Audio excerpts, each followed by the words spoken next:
Hi hello നമസ്കാരം welcome back. ഇന്നത്തെ നമ്മുടെ വീഡിയോ ഒരു നാടൻ റെസിപ്പിയാണ്. ചപ്പാത്തിക്കും ചോറിനും ഒക്കെ കഴിക്കാൻ പറ്റിയ ഒരു കറിയാണ്. ചക്കയും ചക്കക്കുരുവും ഒക്കെ നമ്മുടെ വീട്ടിൽ എപ്പോഴും സുലഭമായി കിട്ടുന്നതാണ്. അപ്പം ചക്കക്കുരുവും മാങ്ങയും വെച്ചിട്ടുള്ള ഒരു റെസിപ്പിയാണ് ഞാനിന്ന് ചെയ്തിരിക്കുന്നത്. അതുപോലെ തന്നെ നമ്മൾ തേങ്ങ ഒട്ടും പോലും ചേർക്കാതെയാണ് ഇത് തയ്യാറാക്കിയിരിക്കുന്നത്. ആദ്യമായിട്ട് ആരെങ്കിലും എൻ്റെ ചാനൽ കാണുന്നുണ്ടെങ്കിൽ ചാനലൊന്ന് സബ്സ്ക്രൈബ് ചെയ്യാൻ മറക്കണ്ട. അപ്പം നമുക്കിതെങ്ങനെയാണ് തയ്യാറാക്കുന്നതെന്ന് നോക്കാം. ഞാനിപ്പോൾ ഇവിടെ ചക്കക്കുരുവിൻ്റെ തൊലിയൊക്കെ കളഞ്ഞെടുത്തിട്ടുണ്ട്. നന്നായിട്ട് ചുരണ്ടി കഴുകിയെടുത്തതാണ്. ഇനി നമുക്കിത് ചെറിയ പീസസായിട്ട് എടുക്കാം. നമുക്കിത് വട്ടത്തിൽ അല്ലെങ്കിൽ നീളത്തിൽ അരിഞ്ഞെടുക്കാം. ഞാനിപ്പം ഒരു ചക്കക്കുരു ഒരു 3-4 പീസായിട്ട് ഇതുപോലെ റൗണ്ടിൽ കട്ട് ചെയ്തിട്ടാണ് എടുക്കുന്നത്. അപ്പോൾ ഇതുപോലെ കട്ട് ചെയ്ത ശേഷം ഒന്നും കൂടി ഒന്ന് കഴുകിയെടുക്കുക. അതിൻ്റെ എന്തെങ്കിലും കറയൊക്കെ ഉണ്ടെങ്കിൽ പോയി കിട്ടും. ഇനി ഇത് മുഴുവനും നമുക്ക് കട്ട് ചെയ്തെടുത്ത ശേഷം കഴുകിയെടുക്കാം. ഇപ്പം ഞാൻ കഴുകി കൊണ്ടുവന്നിട്ടുണ്ട്. ഇനി ഞാനിത് വേവിക്കുന്നത് കുക്കറിലാണ്. കുക്കറിലാകുമ്പോൾ ഒരു 2 വിസിൽ വേഗം തന്നെ ഇത് വെന്ത് കിട്ടും. ഇനി നമുക്ക് ഇതിലേക്ക് ആവശ്യത്തിനുള്ള വെള്ളം ഒഴിച്ചു കൊടുക്കാം. നമ്മൾ എത്ര ചക്കക്കുരുവാണോ എടുക്കുന്നത് നമുക്കറിയാമല്ലോ, അതിനുള്ള വെള്ളം. അതിനനുസരിച്ചിട്ട് വെള്ളം ഒഴിച്ചിട്ട് അടച്ചു വെച്ച് നമുക്ക് വേവിക്കാം. ഇനി അടുത്തത് നമുക്കിതിലേക്ക് എന്തൊക്കെയാണ് വേണ്ടതെന്ന് നോക്കാം. ഞാൻ ചെറിയ ഉള്ളിയും ഒരു കഷ്ണം ഇഞ്ചി, 2 അല്ലി വെളുത്തുള്ളി, പിന്നെ ഒരു മാങ്ങയാണ് എടുത്തിരിക്കുന്നത്. മാങ്ങ നമുക്ക് കിട്ടിയിട്ടില്ലെങ്കിൽ നമുക്ക് വേണമെങ്കിൽ തക്കാളി അല്ലെങ്കിൽ പുളി ചേർക്കാം. ഈ മാങ്ങ ഞാനിപ്പോൾ ചെറിയ കഷ്ണങ്ങളായിട്ട് അരിഞ്ഞെടുത്തിട്ടുണ്ട്.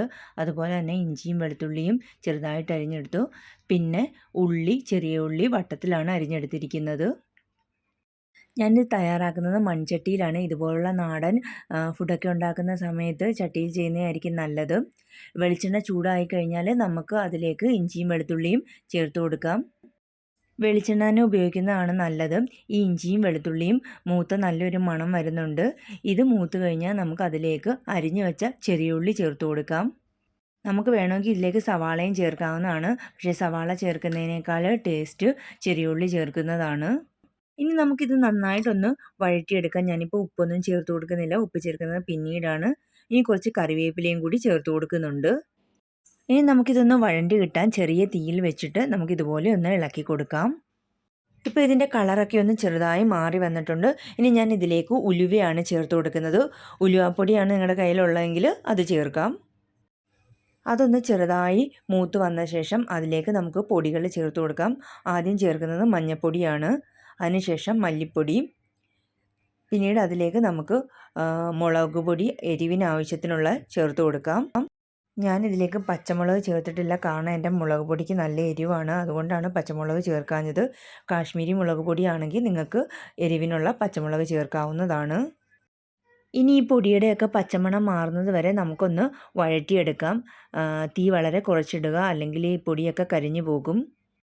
പൊടിയൊക്കെ മൂത്ത് ഒരു ചെറിയ മണം വരുമ്പോൾ നമുക്ക് അതിലേക്ക് ആവശ്യത്തിനുള്ള വെള്ളം ഒഴിച്ചു കൊടുക്കാം. ഇപ്പോൾ പൊടിയൊക്കെ നന്നായിട്ട് മൂത്ത് വന്നിട്ടുണ്ട്. ഞാനിനി വെള്ളം ഒഴിച്ചു കൊടുക്കുകയാണ്. നിങ്ങൾക്ക് നന്നായിട്ട് കറിയിൽ വെള്ളം വേണമെങ്കിൽ കുറച്ച് വെള്ളം കൂടുതൽ ഒഴിച്ചു കൊടുക്കുക. നല്ല വറ്റിച്ചാണ് എടുക്കേണ്ടതെങ്കിൽ വെള്ളത്തിൻ്റെ അളവ് കുറച്ചാൽ മതി. നമ്മൾ ഇതുവരെയും ഉപ്പ് ചേർത്ത് കൊടുത്തിട്ടില്ലായിരുന്നു. ഞാൻ ഇനി ഇതിലേക്ക് ആവശ്യത്തിനുള്ള ഉപ്പ് ചേർത്ത് കൊടുക്കുകയാണ്. നമ്മൾ നേരത്തെ ചക്കക്കുരു വേവിച്ചപ്പോഴും ഉപ്പ് ചേർത്ത് കൊടുത്തില്ല. അപ്പം അതും കൂടെ ചേർത്തിട്ടുള്ള ഉപ്പാണ് ഞാനിപ്പം ഇട്ട് കൊടുത്തത്. ഇനി ഇത് നന്നായിട്ടൊന്ന് തിളച്ച് വരണം. തിളച്ച് വന്ന ശേഷം നമുക്കതിലേക്ക് ചക്കക്കുരുവൊക്കെ ഇട്ട് കൊടുക്കാം. ഇപ്പോൾ ഒരു കറി നന്നായിട്ട് തിളച്ച് വന്നിട്ടുണ്ട്. ഇനി നമുക്ക് അതിലേക്ക് നേരത്തെ വേവിച്ച് വെച്ച ചക്കക്കുരു ചേർത്ത് കൊടുക്കാം. ചക്കക്കുരു നമ്മൾ പല രീതിയിൽ കറി വെക്കാറുണ്ട്, തോരൻ വെക്കാറുണ്ട്. നമ്മൾ തീയലൊക്കെ വെക്കുന്ന സമയത്ത് ചക്കക്കുരു ചേർക്കുകയാണെങ്കിൽ നല്ലൊരു ടേസ്റ്റ് ആയിരിക്കും. ഇത് വേറൊരു രീതിയിലുള്ള കറിയാണ്. അപ്പം നിങ്ങൾ ഇതുവരെയും ട്രൈ ചെയ്ത് നോക്കിയിട്ടില്ലെങ്കിൽ തീർച്ചയായും ട്രൈ ചെയ്യാൻ മറക്കല്ലേ. നമുക്ക് ഇനി ഇതിലേക്ക് ചേർക്കേണ്ടത് മാങ്ങയാണ്. ഞാൻ നേരത്തെ പറഞ്ഞില്ലേ, മാങ്ങയില്ലെങ്കിൽ നിങ്ങൾക്ക് തക്കാളി അല്ലെങ്കിൽ പുളി ചേർത്ത് കൊടുക്കുക. പക്ഷേ മാങ്ങ വെച്ചിട്ട് കറി വെക്കുന്നത് അതൊരു ടേസ്റ്റ് ഒരു വ്യത്യാസം തന്നെയാണ്. നിങ്ങൾ ട്രൈ ചെയ്ത് നോക്കണം. ഇനി നമുക്കിത് തിളപ്പിച്ചെടുക്കണം. ആ ചക്കക്കുരു നമുക്ക് നേരത്തെ വെന്ത് കിട്ടിയിട്ടുണ്ട്. എന്നാലും ഇത് നന്നായിട്ടൊന്ന് ഉടഞ്ഞ് കിട്ടണം. അതുപോലെ തന്നെ ഈ മാങ്ങയും നമുക്ക് വെന്ത് കിട്ടണം. ചട്ടിയിലായതുകൊണ്ട് വേഗം തന്നെ ചൂട് കയറും. അതുകൊണ്ട് നമുക്ക് ഒരുപാട് ഫ്ലെയിമൊന്നും ഇടേണ്ട ആവശ്യമില്ല. ഇപ്പോൾ ഇത് നന്നായിട്ട് വെന്ത് കിട്ടിയിട്ടുണ്ട്. ഇതിൻ്റെ വെള്ളമൊക്കെ വറ്റി വന്നിട്ടുണ്ട്. ഞാൻ നല്ല വറ്റിച്ചാണ് എടുത്തിരിക്കുന്നത്. നമ്മളിങ്ങനെ ചെയ്യുന്ന സമയത്ത് ഉണക്ക കൊഞ്ചില്ലേ, ചെമ്മീൻ, ഉണക്ക ചെമ്മീൻ, അതുണ്ടെങ്കിൽ ഇട്ട് കൊടുക്കാം. ഞാനിപ്പോൾ കുറച്ച് കറിവേപ്പിലയും കൂടി ഇട്ട് ഫ്ലെയിം ഓഫ് ചെയ്ത് അടച്ചു വെച്ചിട്ടുണ്ട്. അപ്പോൾ ദേ നമ്മുടെ കറി ഇവിടെ റെഡി ആയിട്ടുണ്ട്. ഈ കറി നമുക്ക് ചോറിന് മാത്രമല്ല കേട്ടോ, ചപ്പാത്തിക്കും നല്ലൊരു കോമ്പിനേഷനാണ്. നിങ്ങൾ തീർച്ചയായിട്ടും ട്രൈ ചെയ്ത് നോക്കാൻ മറക്കണ്ട. നമ്മളിതിലേക്ക് തേങ്ങയൊന്നും ചേർത്തിട്ടില്ല. അപ്പം നമുക്ക് ടൈമും പോകില്ല, വളരെ എളുപ്പത്തിൽ തന്നെ തയ്യാറാക്കി എടുക്കാനും പറ്റും. നമ്മൾ തീയലൊക്കെ വെക്കുന്ന സമയത്ത് നമുക്ക് തേങ്ങയൊക്കെ വറുത്തരച്ച് ചെയ്യണ്ടേ, പക്ഷേ ഈ രീതിയിലാണെങ്കിൽ നമുക്ക് വളരെ ഈസി ആയിട്ട് തന്നെ ചെയ്യാൻ പറ്റും. അപ്പം നിങ്ങൾ ഇതുവരെയും ട്രൈ ചെയ്ത് നോക്കിയിട്ടില്ലെങ്കിൽ ട്രൈ ചെയ്ത് നോക്കി നിങ്ങളുടെ അഭിപ്രായം പറയാൻ മറക്കണ്ട.